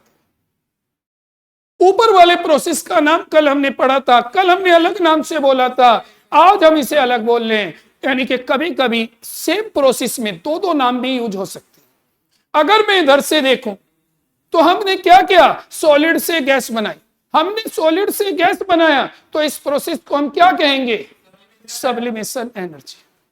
और अगर हम वैसे देखें तो 1 मोल सॉलिड को हमने गैसेस एटम में बदला, तो एटोमाइजेशन। एटम में बदला तो हमने क्या नाम दिया बोलो? एटोमाइजेशन। एटम में बदला, नाम क्या दिया? एटोमाइजेशन। और अगर हमने वैसे देखें, बोलो 1 मोल सॉलिड को हमने गैस में बदला तो सब्लिमेशन। तो 2 नाम भी हो जाते हैं, ये याद रखना। तो दोनों तरीके से पता हो कि इसके क्या क्या नाम है, ये अमित कंडीशन। अब इसके बाद जरा नेक्स्ट कंडीशन को, तो एंथैल्पी ऑफ एटोमाइजेशन क्लियर होगी। अब इसके बाद नेक्स्ट आती है 9, enthalpy of allotropic, enthalpy of allotropic transformation. Enthalpy of allotropic transformation, सुन लो भाई जरा। एंथैल्पी ऑफ एलोट्रोपिक ट्रांसफॉर्मेशन, इसे आप कैसे लिखते हो? Delta H transform. इस टाइप से आप इसे लिखते हो, डेल्टा एच और ट्रांसफॉर्म। इस टाइप से आप इसको रिप्रेजेंट करते हो। क्या है एलोट्रोपिक ट्रांसफॉर्मेशन? तो जरा ध्यान से सुन लो, इसके डिफाइन में ही सब कुछ लिखा है। आपको पता है कुछ एलिमेंट ऐसे होते हैं जो एलोट्रोप्स की फॉर्म में मिलते हैं, कुछ ऐसे एलिमेंट्स होते हैं जिनके एलोट्रोप्स मिलते हैं, जैसे कार्बन के diamond, graphite, fullerene, Coke, charcoal, ये कार्बन के एलोट्रोप्स है। ऐसे ही फॉस्फोरस है, white phosphorus, red phosphorus, black phosphorus. Sulphur है, रोम्बिक सल्फर, मोनोक्लिनिक, साइक्लोसल्फर। यानी कि कुछ एलिमेंट्स एक से ज्यादा फॉर्म में मिलते हैं और उन फॉर्म को कहते हैं एलोट्रोप्स। और जब एक एलोट्रोप दूसरे एलोट्रोप में बदलता है तो जो भी एंथैल्पी चेंज होगी, एंथैल्पी चेंज निगेटिव पॉजिटिव कुछ भी हो सकती है, उसको enthalpy of allotropic transformation. For example, हम कार्बन को डायमंड से ग्रेफाइट में बदल दें, तो देखो हमने क्या किया, हमने यहां ध्यान देना बोलो, हमने क्या किया बोलो, एक एलोट्रोप को दूसरे एलोट्रोप में चेंज किया, यानी कि हमने कार्बन डायमंड को कार्बन ग्रेफाइट में बदला, तो एक एलोट्रोप को दूसरे एलोट्रोप में कन्वर्ट किया। तो जब एक एलोट्रोप से दूसरा एलोट्रोप बनता है, इस प्रोसेस में जो भी एंथैल्पी चेंज है उसे enthalpy of transformation, enthalpy of allotropic transformation. Clear है? ये निगेटिव पॉजिटिव कुछ भी हो सकती है। अब इसकी सबसे लास्ट टर्म्स, उसके बाद फिर न्यूमेरिकल। तो वो लास्ट टर्म क्या है, जरा सभी बच्चे ध्यान देना। ये लास्ट टर्म आती है बॉन्ड एंथैल्पी, और बॉन्ड एंथैल्पी आप 4th चैप्टर में भी पढ़कर आए। ये बॉन्ड एंथैल्पी वही है, और इसको डेल्टा एच बी से रिप्रेजेंट करते हैं। सुन लीजिए क्या है इसमें। मैं कुछ पॉइंट्स बताऊंगा, स्पेशली कहना चाहूंगा एसटी वालों से। यहां से कंसेप्चुअल प्रॉब्लम आपसे पूछी जाएगी, वो इसमें लिखी हुई है, मैं बताऊंगा वो कहां से क्या कंसेप्चुअल होगी, तो जरा ध्यान देना। तो मैं बात कर रहा था बॉन्ड एंथैल्पी। बॉन्ड एंथैल्पी आपने पढ़ी हुई है, क्या पढ़ी है, दो तरीके से इसे डिफाइन करते हैं। हमें 1 मोल बॉन्ड बनाना है, 1 मोल बॉन्ड बनाना है। इस प्रोसेस में रिलीज एनर्जी जो निकलेगी उसे बॉन्ड एंथैल्पी। हम इसे दूसरे तरीके से भी बोल सकते हैं, हमें 1 मोल बॉन्ड तोड़ना है। मान लीजिए एक क्लोरीन है, इस क्लोरीन के बीच में एक बॉन्ड बना हुआ है, तो हमें इस 1 मोल बॉन्ड को तोड़कर इसे गैसियस एटम में बदलना है। इस प्रोसेस में रिक्वायर एनर्जी बॉन्ड एंथैल्पी या बॉन्ड डिसोसिएशन एनर्जी। तो 1 मोल, ध्यान से सुन लीजिए भाई, 1 मोल बॉन्ड को ब्रेक करके हम क्या बना रहे हैं, 1 मोल बॉन्ड को ब्रेक करके हम गैसियस सिस्टम बना रहे हैं। इस प्रोसेस में जो भी रिक्वायर एनर्जी होगी, तो इसको हम क्या कहेंगे, बॉन्ड एनर्जी। अब आप देखिए, अभी हमने इसे थोड़ी देर पहले कुछ और लिखा था। यहां हमने एंथैल्पी ऑफ एटमाइजेशन बोला था, 1 मोल क्लोरीन गैस को क्लोरीन एटम में बदलना है। तो वहां हमने इसे एंथैल्पी ऑफ एटमाइजेशन, यहां ये बॉन्ड एनर्जी होगी, क्योंकि 1 मोल बॉन्ड है और वहां 1 मोल सब्सटेंस था। तो यानी कि एक के नाम एक से ज्यादा हो सकता। मैं दूसरा एग्जांपल बोलता हूं, जरा मैं जो समझाने चाह रहा हूं उससे लीजिए। मान लीजिए कहीं यह है ऑक्सीजन है, ऑक्सीजन के हमने O2 को 2 ऑक्सीजन एटम में बदलना है, ऑक्सीजन मॉलिक्यूल को O2 में बदलना है, ये ध्यान रखो। यानी कि O2 को हमें 2 ऑक्सीजन एटम में बदलना है। इस प्रोसेस में जो भी रिक्वायर एनर्जी होगी उसे बॉन्ड एनर्जी। अब मान लीजिए ये तो थे डाइएटॉमिक, डाइएटॉमिक में एक बॉन्ड होता है, डायरेक्ट बॉन्ड एनर्जी आ जाती। अगर कोई पॉलीएटॉमिक मॉलिक्यूल आ जाए, तो पॉलीएटॉमिक मॉलिक्यूल में एक से ज्यादा बॉन्ड होते हैं। अब यहां एक पॉइंट आपको बहुत ध्यान से सुनना, वो क्या है। जैसे मैं आपके सामने CH4 लिख रहा हूं, तो देखिए होता क्या है, हमें दिखाई क्या देता है। तो अगर हम इस CH4 मॉलिक्यूल को देखें तो इसमें 4 CH बॉन्ड। अब अगर मैं आपसे कहूं तो देखिए, ये पहले बॉन्ड को हम ब्रेक करना चाहते हैं, इस बॉन्ड को, क्या इस बॉन्ड की एनर्जी, फिर हम इसको तोड़ना चाह रहे हैं, इस बॉन्ड की एनर्जी सेम होगी या डिफरेंट? नहीं होती। यही मेन कॉन्सेप्ट, कंसेप्चुअल प्रॉब्लम। इस बॉन्ड की एनर्जी और इस बॉन्ड की एनर्जी सेम नहीं है। क्यों नहीं है? क्योंकि कभी भी बॉन्ड सारे एक साथ नहीं टूटते। अगर आप इसे तोड़ना शुरू करोगे, मान लीजिए पहला बॉन्ड टूट चुका है, तो पहले बॉन्ड टूटने के बाद अब ये बन चुका है। तो यहां देख सकते हो इस कार्बन का न्यूक्लियस यहां 8 इलेक्ट्रॉन को अट्रैक्ट कर रहा है, और यहां कार्बन का न्यूक्लियस 6 इलेक्ट्रॉन को अट्रैक्ट कर रहा है। यानी कि इसमें इफेक्टिव न्यूक्लियर चार्ज चेंज हो चुका है, और इफेक्टिव न्यूक्लियर चार्ज चेंज होने से बॉन्ड एनर्जी बदल जाएगी। तो दूसरी बॉन्ड एनर्जी अलग आएगी, कोई सा भी बॉन्ड तोड़े, फिर तीसरी अलग आएगी, 4th अलग आएगी। तो ये हमसे पूछा जाता है, क्या किसी एक सिंगल मॉलिक्यूल के अंदर जितने भी आइडेंटिकल बॉन्ड हैं, क्या सबकी बॉन्ड एनर्जी सेम होती है? तो हमें बोलना है नहीं, वो अलग अलग होती है। क्यों अलग होती है? क्योंकि कंडीशन आपको पता है, इफेक्टिव न्यूक्लियर चार्ज बदलता है। अब प्रॉब्लम आती है, तो हम इसकी बॉन्ड एनर्जी कैसे निकालेंगे? तो हम एक काम करते हैं, यहां हम एक एवरेज बॉन्ड एनर्जी निकालते हैं। कैसे? हम इस बॉन्ड को तोड़ते हैं, एनर्जी निकालते हैं, ये कहलाती है फर्स्ट।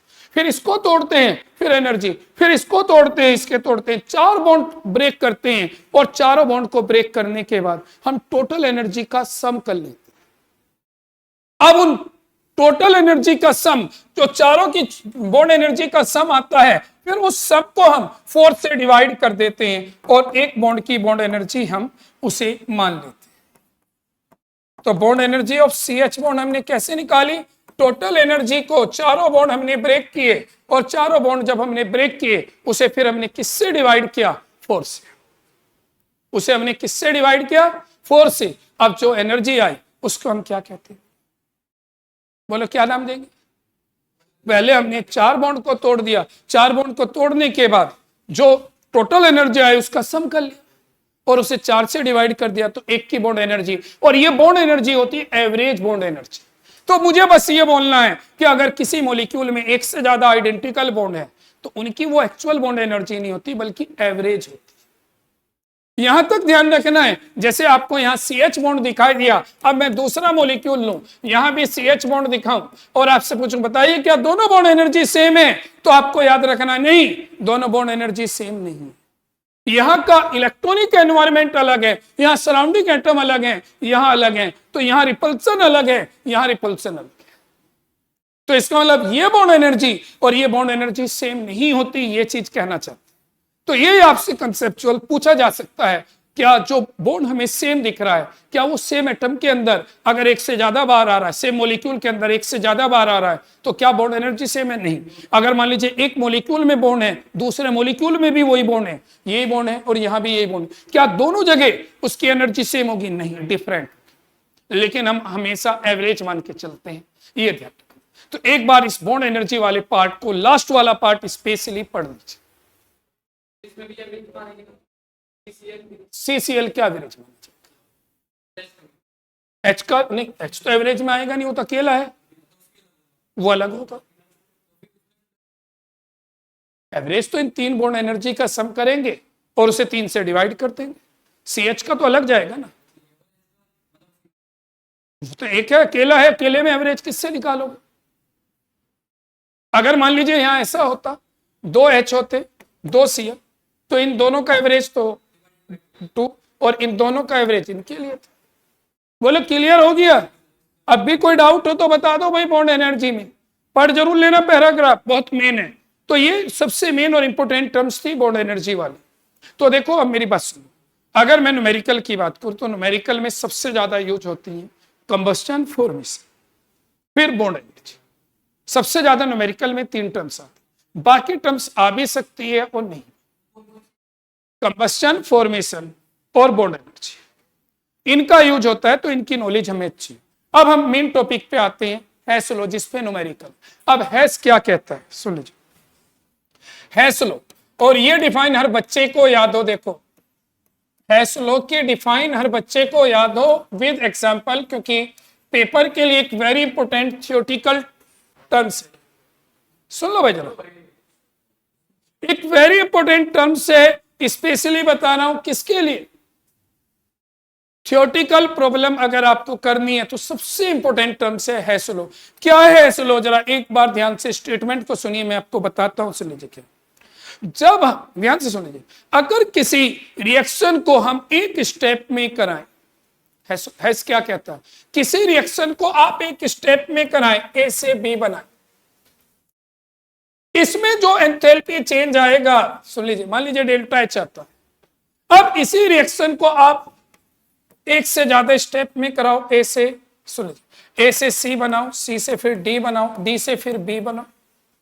भाई एक तो आपने डायरेक्ट ए से बी बना दिया, फिर आपने एक से पहले सी बनाया, सी से डी बनाया, डी से फिर बी बनाया, यानी कि नंबर ऑफ स्टेप में करा। अब इनकी एंथैल्पी डेल्टा H1 है, डेल्टा H2 है, डेल्टा H3 है। तो हैश लॉ क्या कहता है? हैश लॉ कहता है किसी रिएक्शन को एक स्टेप में करो या ए लॉट ऑफ स्टेप में करो, एंथैल्पी चेंज सेम रहना है, यानी कि ये वाला मैग्नीट्यूड इन तीनों के अलजेब्रिक सम के इक्वल है। ये है, यानी कि किसी रिएक्शन को एक स्टेप में करो या एक से ज्यादा स्टेप में करो, एंथैल्पी चेंज सेम रहेगा। ये है। अब आप कहोगे ऐसा क्यों है? आप सभी एक पॉइंट को भूल गए जो शुरू में हमने सीखा था। क्या था? हमने पढ़ा था, या देखो एंथैल्पी एक स्टेट फंक्शन है, ये शुरू में कितना है उस पर डिपेंड करता है, लास्ट में कितना है इस पे डिपेंड करता है, ये पाथ पे डिपेंड ही नहीं करता। आप इसे डायरेक्ट बना दो या आप ऐसे घुमा के लिए, मैग्नीट्यूड जितना यहां है इतना ही आएगा, चाहे आप इसे कितने ही पाथ से करो। तो ये हमने शुरू में पढ़ा था कि एंथैल्पी एक स्टेट फंक्शन है, तो इसे चाहे आप सीधे बनाओ या ए लॉट ऑफ पाथ से लाओ, एक दो ये कह सकते हैं एक से ज्यादा स्टेप से लाओ, एंथैल्पी चेंज सेम रहेगा। यही है। अब हम एक एग्जांपल से इसे समझते हैं, देखो कैसे। मान लीजिए हमें CO2 बनाना, मान लीजिए हमें CO2 बनाना, कैसे बनाते हैं हम CO2 से? हम C और O2 के रिएक्शन से CO2 बनाते हैं, तो ये हमने डायरेक्ट वन स्टेप। अब हम दो स्टेप में करते हैं। हम पहले C को हाफ O2 से CO बनाते हैं, फिर CO प्लस हाफ O2 से CO2 बनाते हैं। अब कितने स्टेप लगाए? 2। यानी कि ये काम हमने डायरेक्ट भी कर लिया और इनडायरेक्ट एक से ज्यादा। अब अगर मैं आपसे कहता हूं यहां जो एनर्जी आई, ये एनर्जी इन दोनों के सम के इक्वल आएगी, और यही आपका एग्जाम्पल है, वेरी इंपॉर्टेंट है। और इस एग्जाम्पल की वैल्यू भी याद करके जानी, वैल्यू भी याद करनी है। देखो अभी तक मैंने किसी प्रॉब्लम में कोई वैल्यू याद करने के लिए नहीं कहा, लेकिन हैश लॉ में जब 2 या 3 मार्क्स में आपको पेपर में पूछा जाएगा state hash law with example, इसे हम ऐसे भी बोल सकते हैं hash law of heat summation. Heat summation का मतलब है हीट का सम करता। तो सुन लो जरा, तो अगर आपसे पेपर में हैश लॉ विद एग्जांपल आएगा तो 2 या 3 मार्क्स में आएगा। तो स्टेटमेंट समझ में आ गया? किसी रिएक्शन को एक स्टेप में करें या एक से ज्यादा स्टेप में, एंथैल्पी चेंज हमेशा सेम रहती है। ये तो है इसका स्टेटमेंट। फिर दूसरा एग्जांपल आपको CO2 वाला पढ़ लेना, वेरी इंपॉर्टेंट। अब ये हमने पढ़ लिया है, चलो अब हम आते हैं न्यूमेरिकल पे। और देखो मैं फिर कहता हूं न्यूमेरिकल बहुत मेन है। न्यूमेरिकल कैसे करेंगे? अब जरा ध्यान से सुनो, इसके न्यूमेरिकल में हम कैसे फॉर्मूले अप्लाई करेंगे, तो जरा फॉर्मूले लिख लीजिए एक साथ सभी बच्चे। न्यूमेरिकल कैसे करोगे? Formula for numericals, for numericals. देखो न्यूमेरिकल के लिए क्या फॉर्मूला है, सुन लो भाई जरा। कभी कभी हम डायरेक्ट फॉर्मूला यूज करेंगे। डायरेक्ट फॉर्मूला कैसे लगेगा समझना जरा, मैं अभी पूरा प्रोसेस समझाऊंगा। आपसे एंथैल्पी ऑफ रिएक्शन पूछे, आपको क्या करना है? अब आपको वो कुछ ना कुछ वैल्यू देगा। वो वैल्यू कैसे देगा? मान लीजिए सबकी फॉर्मेशन दी है, तो आप क्या करोगे? एंथैल्पी ऑफ रिएक्शन निकालना है, तो आप summation of enthalpy of formation of product में से summation of enthalpy of formation of reactant को माइनस कर दे। लेकिन याद रखना यह फॉर्मूला तो वैलिड है जब हर रिएक्टेंट, हर प्रोडक्ट की फॉर्मेशन दी हो। मिक्स में नहीं लगेगा। एक की फॉर्मेशन थी सर, एक की कंबस्टन, हम न्यूमेरिकल में फॉर्मूला लगा दे, नहीं लगा सकते। जब सबकी फॉर्मेशन देगा तो ये फॉर्मूला वैलिड है, काम कर जाएगा, आपकी वैल्यू निकाल देगा। अब इसमें भी एक प्रॉब्लम आएगी, क्या होगी? वो आपको ध्यान रखना है, वो एलिमेंटल स्टेट के लिए फॉर्मेशन एंथैल्पी नहीं देता। और आप सभी को ये याद है कि for standard elemental state, standard elemental state याद रखना है, अगर कोई भी स्पीसीज स्टैंडर्ड एलिमेंटल स्टेट में है, उसकी एंथैल्पी ऑफ फॉर्मेशन आपको 0 लेनी है। अपनी तरफ से वो नहीं देगा, हमें याद रखना। अब आप कहोगे 0 क्यों ली? तो रीजन सुनो जरा इसका। 0 क्यों लिया? रीजन सुनो, यहां देखो रीजन इसका। भाई ये बताइए, कल मैं बार बार आपको फॉर्मेशन समझा रहा था। फॉर्मेशन का मतलब है स्टैंडर्ड एलिमेंटल स्टेट से किसी कंपाउंड का एक मोल बनाना। और मैं कहूं आपसे ऑक्सीजन गैस बना दो, अब आप कहोगे ऑक्सीजन गैस, तो वो तो एलिमेंटल स्टेट है। तो एलिमेंटल स्टेट में अगर कोई चीज है तो आप उसी से उसे बनाओगे, तो उसके लिए वैल्यू क्या आएगी? 0। एलिमेंटल स्टेट में कोई चीज है, वो आपको बनानी है। एलिमेंटल में मैं आपसे कहता हूं O2 गैस बनाओ, आप कहोगे किससे? एलिमेंटल स्टेट से। आप कहोगे इसकी एलिमेंटल स्टेट तो यही है, तो इसका मतलब इसमें कोई एनर्जी चेंज होगा? नहीं, तो इस वजह से 0। तो ये मैंने लिखा है फॉर स्टैंडर्ड एलिमेंटल स्टेट। अगर कोई अपनी एलिमेंटल स्टेट में होगा तो वैल्यू उसकी 0 लोगे, क्योंकि फॉर्मेशन की उसकी वैल्यू होती ही नहीं, वो बनता ही नहीं। एलिमेंट से एलिमेंट को ही बना रहे हो, स्टैंडर्ड स्टेट से स्टैंडर्ड को ही बना रहे हो। मैं आपसे कहने लगूं कार्बन ग्रेफाइट बनाओ, आप कहोगे कार्बन ग्रेफाइट से ही बनाएंगे। तो कार्बन ग्रेफाइट से कार्बन ग्रेफाइट बना रहे हो तो क्या कोई एनर्जी चेंज होगी? नहीं होगी। तो इस वजह से मैंने कहा कि एलिमेंटल की वैल्यू 0 रखनी है, याद रखनी है। ये पेपर में नहीं देगा, ये हमें खुद लिखनी, बाकी कंपाउंड की देके चलेगा। तो ये आपको समझा दिया। अब दूसरा फॉर्मूला, मान लीजिए हम न्यूमेरिकल करें, हमें एंथैल्पी ऑफ रिएक्शन निकालनी, और वहां हर स्पीसीज की एंथैल्पी ऑफ कंबस्शन दे रखी, क्या दे रखी? Enthalpy of combustion. तो अब आप क्या करोगे? तो अब आप summation of enthalpy of combustion of reactant, याद रखना इसमें रिएक्टेंट में से माइनस होगी, यहाँ प्रोडक्ट माइनस रिएक्टेंट है, जितने प्रोडक्ट है उनका सब, फिर रिएक्टेंट को माइनस करना है, यहाँ रिएक्टेंट माइनस प्रोडक्ट करो कंबस्शन में। किसको करोगे बोलो? Reactant minus. लेकिन ये फॉर्मूला कब वैलिड है? जब सबकी कंबस्शन दी हो। अगर किसी की भी फॉर्मेशन, एक की फॉर्मेशन एक की कंबस्शन, कोई सा नहीं लगेगा, ना ऊपर वाला ना नीचे वाला, या तो सारे कंबस्शन हो या सारों की फॉर्मेशन। और ऑक्सीजन की कोई कंबस्शन नहीं होती, ऑक्सीजन तो जलाने वाला है, तो ऑक्सीजन की कंबस्शन नहीं लेनी कभी, क्योंकि ऑक्सीजन तो जलाएगा, ये ध्यान रखना। दूसरा, तीसरी problem, delta H naught are summation of bond energy of reactant minus summation of bond energy of product. अब तीसरी कंडीशन, अगर ऑल रिएक्टेंट और प्रोडक्ट की बॉन्ड एनर्जी दी है, अगर ऑल रिएक्टेंट और प्रोडक्ट की बॉन्ड एनर्जी दी है, तब आपको क्या करना? बोलो, जब ऑल रिएक्टेंट ऑल प्रोडक्ट की बॉन्ड एनर्जी दी है तो आपको क्या करना है? बोलो, तब आपको summation of bond energy of reactant में से summation of bond energy of product लगाना। तो ये तीन फॉर्मूले भी आपके पास हैं, याद रखना, लेकिन ये फॉर्मूले केवल एक ही केस में वैलिड है, जब सारी टर्म एक ही टाइप। अब आप कहोगे अगर सर ऐसा हो जाए, एक की एटोमाइजेशन दे दे, एक की बॉन्ड एनर्जी दे दे, एक की सब्लिमेशन दे दे, एक की फॉर्मेशन दे दे, एक की कंबस्टन दे दे, क्या करेंगे? कोई बात नहीं, हैसलो है हमारे पास, फिर हैसलो आएगा। यानी कि याद रखना है, apply Hess law in other condition. अगर कुछ नहीं यूज होगा, ये फॉर्मूले जब फेल हो जाएंगे, जब ये फॉर्मूले फेल हो जाएंगे, कहां फेल होंगे? मिक्सिंग के केस में।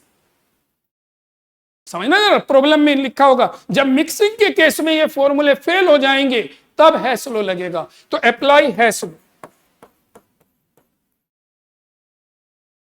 Apply Hess law in other condition, in other conditions, यानी कि जितनी भी बाकी कंडीशंस बची उनमें आप हैसलो लगाओ। हैसलो के न्यूमेरिकल मैं लास्ट में कराऊंगा, पहले मैं ये न्यूमेरिकल आपको कराऊंगा। अब आपको होगी कैसे पता चलेगा कि ये न्यूमेरिकल हमें करने? तो सभी बच्चे एक बार पेज नंबर जो है इसका कौन सा है देखो जरा, 14 है या 13? इसमें प्रॉब्लम नंबर 3 को पढ़िए, फर्स्ट को मत पढ़िए, अभी प्रॉब्लम नंबर 3 को पढ़िए, और प्रॉब्लम नंबर 3 को बहुत ध्यान से पढ़िए। आप में से किसी ना किसी बच्चे से मैं आंसर पूछूंगा, आप में से ही किसी न किसी बच्चे से मैं आंसर पूछूंगा। तो प्रॉब्लम नंबर 13 को पढ़िए, पहले ध्यान से पढ़िए, क्योंकि मैं ये चाहता हूं आपको ये न्यूमेरिकल करने आ जाए। प्रॉब्लम को बहुत ध्यान से पढ़िए। अगर मैं पूछने लगूं क्या दिया है तो आप कैसे, तो आपको बताना पड़ेगा सर इसमें ये चीज दे रखी थी। प्रॉब्लम नंबर 3 पढ़ लिया? चलिए, हाँ भाई अर्जुन खड़े बताइए इसमें क्या वैल्यू दी है, पहले ध्यान से पढ़िए, प्रॉब्लम पढ़ दो कोई नहीं। बस अब देखो सुनो, रुक जाइए। तो सबकी फॉर्मेशन दी है और फिर पूछा क्या है? कंबस्शन, तो उसे छोड़ दीजिए। तो अब हमें जब सबकी एक ही टाइप की एनर्जी देता है तो हमें ये फॉर्मूला लगा सकते, सारों की फॉर्मेशन दी है तो जब सबकी फॉर्मेशन हो तो ये फॉर्मूला लग जाएगा। अब आप कहोगे रिएक्शन कहां से आएगी? रिएक्शन हम अपनी तरफ से कंबस्शन की लिखेंगे जो हमें निकालना है। ये कंबस्शन है, नहीं बोलो, निकालना क्या है आप ये बताओ? कंबस्शन। तो कंबस्शन की रिएक्शन हम खुद लिखेंगे अपनी तरफ से, लिखनी सीखी थी कल हमने, कल रिएक्शन लिखनी सिखाई है, नहीं बोलो? तो रिएक्शन लिख ली हमने, अब हम उस रिएक्शन पे लिखेंगे डेल्टा एच हमें निकालना है इस रिएक्शन का। कंबस्शन नहीं बोलेंगे हम, उसे डेल्टा एच बोलेंगे। अब डेल्टा एच हमें निकालना है तो हमारे पास क्या सोर्स है? सबकी फॉर्मेशन है, तो हम फॉर्मेशन वाला फॉर्मूला लगाते हैं। नहीं, यहां ध्यान दो जरा भी, यहां मत देखो इतना ज्यादा कि कंफ्यूज हो रहे। मैं ये कह रहा हूं, मैं आपसे तीसरी प्रॉब्लम कराने लगूं तो मैं लिखूंगा वी एम टू। हमारा एम क्या है, पहले एम देख लो क्या एम है। हमें मीथेन का कंबस्शन करना है। देखो तो मीथेन को हमें जलाना है, मीथेन को जलाने CO2 और वाटर बनना, ये तो आती है। अब मैं कहता हूं इस रिएक्शन की वैल्यू बताओ, आप कहोगे एंथैल्पी ऑफ कंबस्शन है। मैं कहता हूं नहीं, अब इसे रिएक्शन मान लो, इसे अब रिएक्शन मान लो। तो वैसे तो कंबस्शन है लेकिन रिएक्शन है। अब बताओ इसे कैसे सोल्व करें। तो आप कहोगे क्या दिया है, तो सोर्स क्या है अब हमारे पास, तो हमारे पास फॉर्मेशन है, तो हम यहाँ फॉर्मेशन वाला फॉर्मूला लगाएंगे। तो हम यहाँ summation of enthalpy of formation लगाएंगे प्रोडक्ट की, और उसमें से माइनस करेंगे summation of enthalpy of formation of reactant. अब सारों की वैल्यू है, देखो प्रोडक्ट CO2 की वैल्यू दे रखी है, वो यहां लिख देंगे, और H2O की ट्वाइस लेंगे, डबल करेंगे। ये कल मैं कराऊंगा, मैं सिर्फ समझाना चाहता हूं। अब बताओ समझ में नहीं आया क्या? देखो मेरी बात ध्यान से सुन लो जो मैं बोल रहा हूं, या तो आपको रिएक्शन देगा या रिएक्शन हम खुद लिख लेंगे। भाई नहीं देता लिख देंगे, जैसे यहां लिख देंगे, और उस रिएक्शन पे फॉर्मूला क्या लगाना है। तो हम सोर्स देखेंगे कि गिवन टर्म्स क्या है। तो गिवन टर्म्स फॉर्मेशन थी, तो हमने फॉर्मेशन वाला फॉर्मूला लगा दिया ऊपर। आगे बात समझ में अब भी नहीं है। अब जैसे मैं फोर्थ प्रॉब्लम कहता हूं, बोलो फोर्थ में रिएक्शन दे दी, जरा ध्यान से पढ़ो। इसने कहा calculate the enthalpy of reaction, reaction दे दी, आधा काम उसने हमारा कर दिया। बोलो अब इस रिएक्शन की एंथैल्पी निकालनी है डेल्टा एच आर। अब बताओ कौन सा फॉर्मूला लगाएं। तो सारों की क्या दे रखी है नीचे, फॉर्मेशन, तो पहले वाला फॉर्मूला। बोलो समझ में आ रहा। अब प्रॉब्लम नंबर 5 देखिए जरा। 5 में क्या कहा है, calculate delta H note for the reaction. इस रिएक्शन की डेल्टा एच नोट बताइए, और गिवन क्या है, फॉर्मेशन दे रखी है, फिर सबकी डेल्टा एच नोट फॉर्मेशन दे रखी है। तो बताओ कौन सा फॉर्मूला लगाए। फर्स्ट क्लियर है, 6th पढ़िए। Calculate the enthalpy change for the reaction, फिर रिएक्शन दे दी, तो रिएक्शन का डेल्टा एच निकालना है। गिवन डाटा क्या है, given bond energy of HHII bond. तो क्या दे रखी है, बॉन्ड एनर्जी, कौन सा फॉर्मूला लगेगा। तो बताओ हार्ड है कुछ, बॉन्ड एनर्जी में ये लगेगा, मोल्स की तो कोफिशिएंट की मल्टीपल करेंगे हम, वो चीज तो छोड़ दो। मेन ये बताओ फॉर्मूला कौन सा लग रहा है, क्यों लग रहा है, समझ में आ रहा है ये नहीं।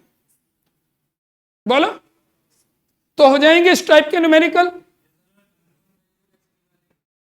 अनूनी तो निकाल लो आप। मैंने ये रिएक्शन लिख दी, सुन लो जरा, मैंने ये रिएक्शन लिख दी आपके सामने, और कहा इसकी वैल्यू बताओ। O2 क्या है, कौन सी वैल्यू यूज कर रहे हैं आप, पहले मुझे यहां ये बताओ।